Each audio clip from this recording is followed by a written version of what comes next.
What is up, guys? It's your boy Falcon back again, and today I'm working on a 2006 Chevy HHR with a 2.4 liter engine. This vehicle has code P0016, so if you have this code on your vehicle, stay tuned.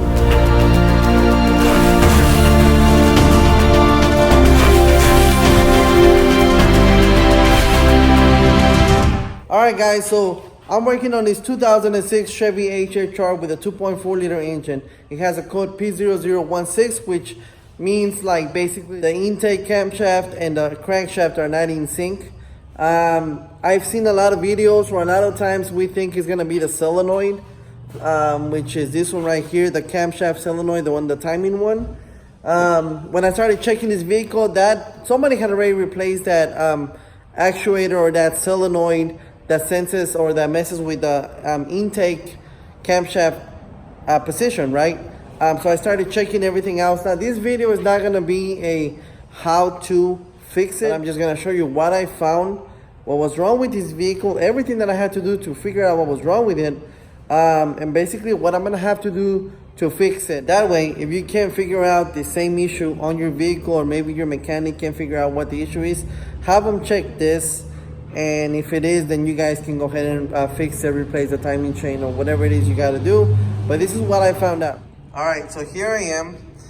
Of course, I had to take off the valve covers to start checking these. So at the beginning, I make sure that those solenoids were good. I ohm test them. I also test them by turning them on and off with positive and negative wires to see if they will click on and off. I did that.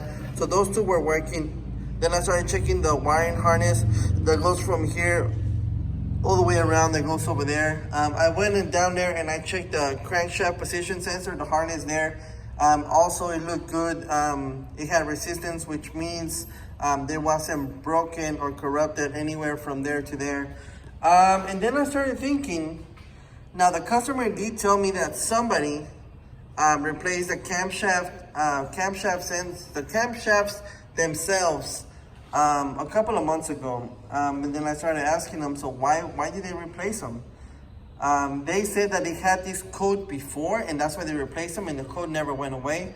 Now I'm not sure if that's what it was, but even right now, after he told me that, so I decided to take off the valve cover to check the timing of those camshafts that were already replaced a couple of months ago, just so I can eliminate that from the equation. So I took off this, and you guys can see the markings right here. There's one marking right there. So I took that off, and of course the markings don't align right away. So I came down here and I took off the timing cover.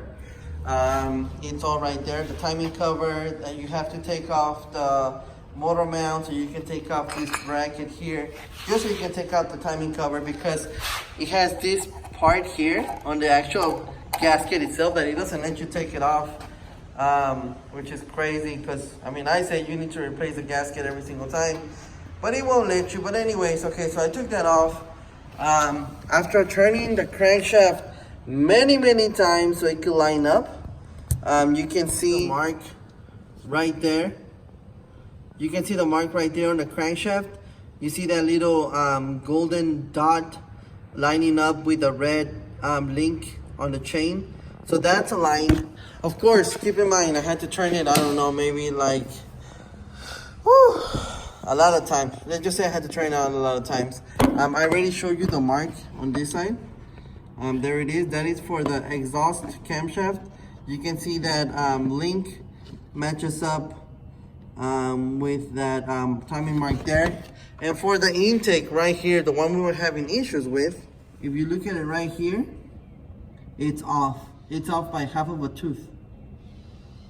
That's my problem right there, that this timing chain right here, it's off by half a tooth. Maybe if the timing chain was off by more than that half of a tooth, maybe it was gonna cause for it to run rough. But actually this engine ran fine. But you can tell right there, the timing guides do not match up to where they should be. So that is definitely what's wrong. The timing guides, the timing chain looks okay. It's all gonna be up to the customer. I mean, I would recommend maybe we replace everything, but you know, it's kind of, we do whatever the customer wants us to do.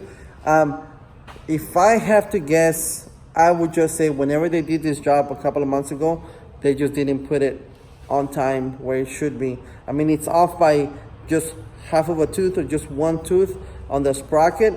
That's a big enough mistake where it's gonna give you a check in your light, but it's not big enough where it's gonna mess up all your valves. Depending on what kind of engine it is, some engines, if you're off by a little bit, that's it. Your head valves are gone and you have to replace them, take off the head and do all this job. But that's what I found out on the Chevy HHR 2.4 with the code P0016. All right, guys, so I really hope you found this video helpful. And if you're having this issue, maybe check the timing chains. Maybe that is going to be the issue that you have. If not, then you can at least eliminate that and keep checking something else. All right, guys, so I really hope you found this video helpful. Don't forget to thumbs up, subscribe, hit that bell for me, share the channel. I will catch you guys on my next video. Thank you for watching. You guys have yourselves a great day.